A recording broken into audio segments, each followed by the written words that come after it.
If you're seeing the error message, try again later.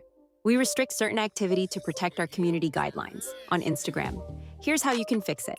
Step 1. Open the Instagram app on your phone. Go to your profile by tapping the icon in the bottom right corner. Tap the three lines, menu, at the top right corner. Scroll down to the bottom and select Log Out. Once logged out, enter your login details and sign back in. This should resolve the issue in most cases. If not, move on to the next step. Step 2. Open the App Store or Google Play Store. Search for Instagram and check if there's an update button. If an update is available, tap Update to install the latest version. Once updated, open the app and check if the issue is resolved.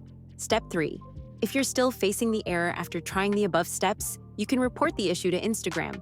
Go to your Instagram profile. Tap the three lines in the top right corner. Select Settings and Privacy. Help report a problem. Describe the issue and submit your report. After submitting your report, Instagram should review the issue, and it will likely be fixed soon. Let me know if you need further assistance. I hope this helps. If it did, consider subscribing my channel. It really supports me. Thanks for watching.